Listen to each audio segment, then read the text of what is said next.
Now, the UN IRMCT is an antecedent court of the ICTY and the ICTR. In a way, it bears the legacies of those two ad hoc tribunals. Those two tribunals have left behind a legacy of a rich jurisprudence, which I would call a repository of one of the most extensive and developed sources of international criminal law, international criminal procedure, and evidence relating to the adjudication of international crimes, mainly substantive international crimes, such as the crime of genocide. So in the African context, the jurisprudential aspect will be beneficial to the upcoming African Court of Justice, which is waiting to be set up by virtue of the Malabo Protocol, and it will be set up when the 15 African states ratify it. The jurisprudence of the UNIMCT is also being used by domestic jurisdictions, for example, in the International Crimes Division of the High Court of Uganda. Now, the IRMCT will also be a rich source of developed and tested practices of international criminal procedure and evidence, which were developed by the ICTY and ICTR. Those procedures are being, if not replicated, but have been so useful to the domestic courts that have been set up, like the International Crimes Division. Furthermore, the IRMCT offers precedents on how enforcement of sentences may be done in international jurisdictions. Now, coming to the persistent challenges that it faces, the IRMCT faces a number of challenges, but the persistent ones are the numerous applications from domestic jurisdictions concerning witnesses, especially from Bosnia-Herzegovina. They would like to use the witnesses in their trials, in the domestic trials. Now, this is complicated by the fact that many of the witnesses are protected witnesses, meaning that their protection, unless varied or altered or completely uplifted, still continues. And because of that, the witnesses' consent must be sought. Luckily, the IRMCT has a policy whereby witness protection unit can contact the witnesses and obtain their consent.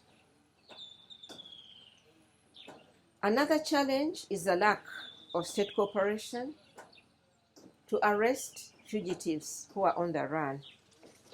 As you may be aware, the IRMCT is supposed to try, among other things, fugitives, among other persons, fugitives. And if they don't get the fugitives, then there's no really, there's no work for it as such.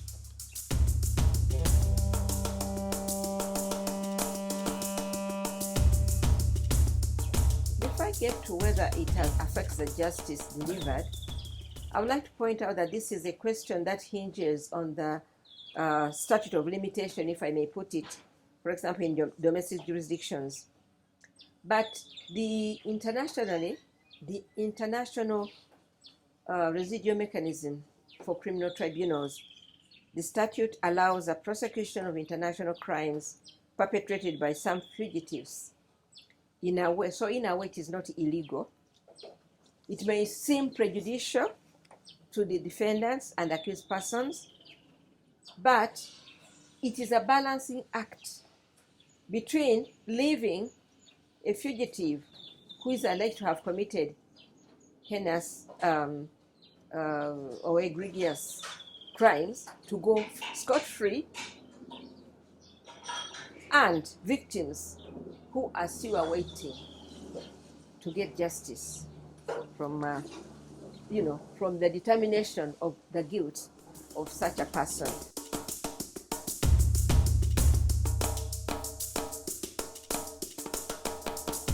Truth and reconciliation commissions are geared towards reconciliation, peace, and they address human rights violations. So in a way, you have the informal part, which is the truth and reconciliation commissions, and you have formal justice, which consists of regional courts, international courts, and domestic courts. Each country which has undergone a conflict decides on how it would like to achieve reconciliation and peace after the conflict or after war. You'll find that some countries have both formal and informal aspects. I will give you a few examples. You have, for example, Sierra Leone came through a war. It's an African country, came through a war, and it set up a Truth and Reconciliation Commission.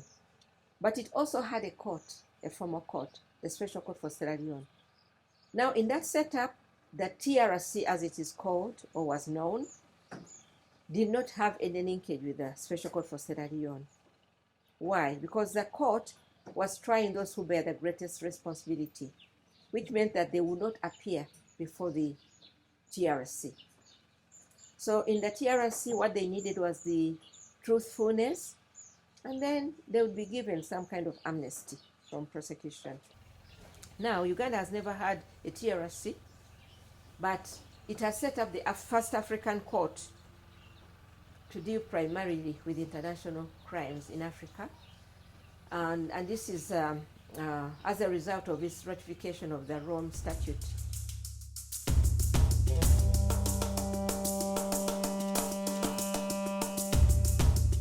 Oh, the challenges were numerous. We lacked holistic laws and rules of procedure. For example, we didn't have, and we don't have up to now, laws on witness protection. We don't have a way through which victims can participate. We don't have a law on reparation. And by then, we did not have a transitional justice policy, which would at least direct the court on how the government was seeing these issues. We also were caught up by the retrospectivity prohibited under Article 28 of the Constitution of the Republic of Uganda of 1995 as amended, meaning that we could not, even if we had the cases or handling international crimes, we could not have had cases under the International Crimes Court Statute of Uganda, which was passed in 2011. And at that time, we are hearing the Koyelo case. But the statute came out so late in the day to be useful to the division. Currently, we have the Geneva Conventions Act. But some of the sections in that act are not fully operational. For example, section on Article 3, common to the Geneva Conventions, which needed to be backed up by Protocol 2. Uganda has not yet domesticated, although it has ratified the protocol, it hasn't yet domesticated it. Now, the question remained, could we use customary international law? I think that is a question the current bench is grappling with, and I would do myself a disservice if I went into discussion, because it would be preempting what they would do. So I'll leave that one out.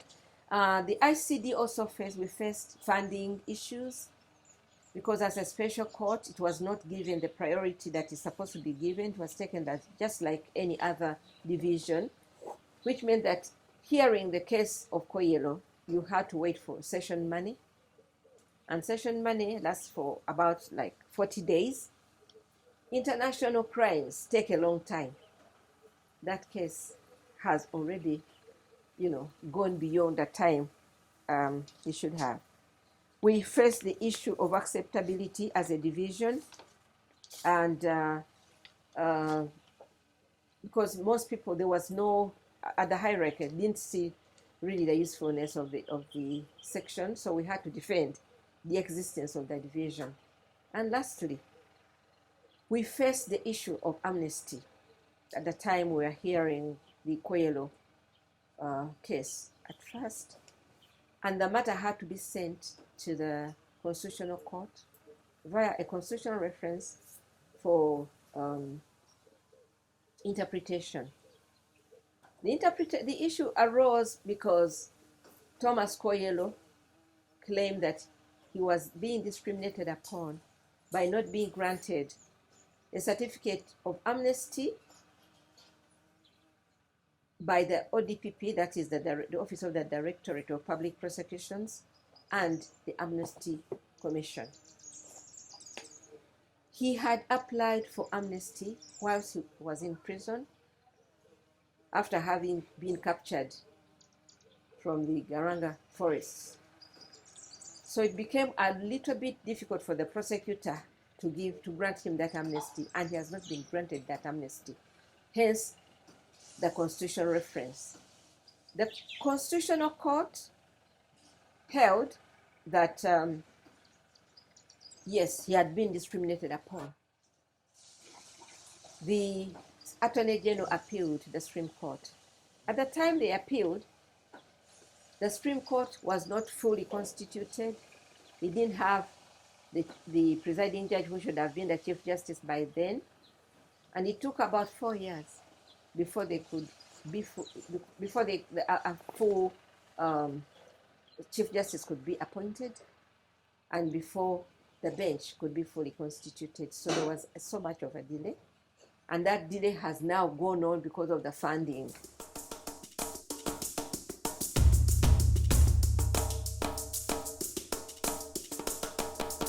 There's actually a difference. The difference starts from the kind of laws that are applied.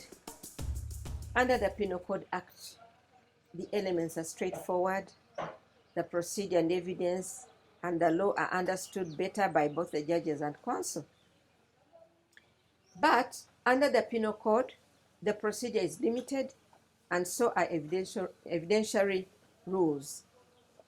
However, this was addressed through a legal notice which was issued, allowing the ICD to use the best practices from international tribunals and courts wherever a lacuna appeared.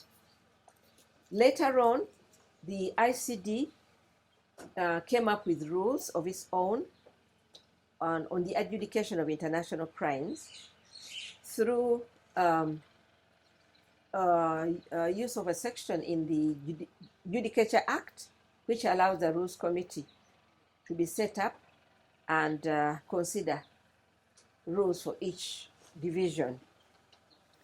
Now, before I leave that, when you prosecute a case under the PCA, that is the Penal Code Act, the penalty may involve a death penalty, although it's no longer mandatory in Uganda.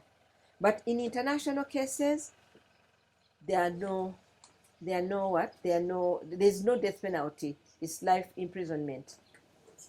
Now, it may interest you to note that Uganda has an International Crimes Court statute, which was passed in 2011. That statute does not allow or permit a death penalty. The Geneva Conventions Act does not come out specifically about the penalties. Now, if the ICC Statute of Uganda is based on the ICC or the Rome Statute does not allow a death penalty. But it doesn't affect the penalties in a given country. So Uganda went around it by promulgating the ICC statute, which prohibits a death penalty. But it may interest you also to note that in the Koyelo indictment, there are offenses under the Penal Code, there are offenses under the Geneva Conventions Act, and there are offenses under the customary international law, but they are all in the alternative. So depending on where the evidence may be accepted, you might find a different outcome.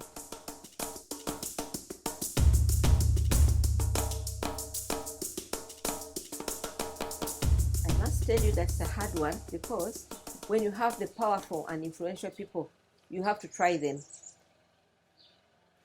It is very hard to maintain judicial independence when they're involved, because you may not get the cooperation that you need. You may be threatened.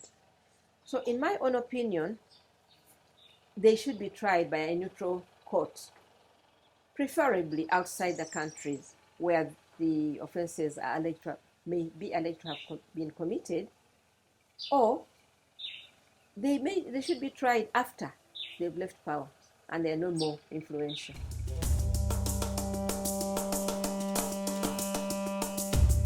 I never did, but if I were, I would stick to the judicial oath that I took, to have no fear or favor, and to ask the Lord to help me.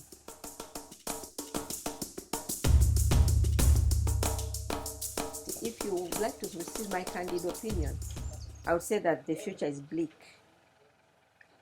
Because even after we have had experiences of courts on the African continent, like the Special Court for Sierra Leone, like the International Criminal Court for Rwanda, the countries which hosted those courts have not set up special courts to deal with international crimes.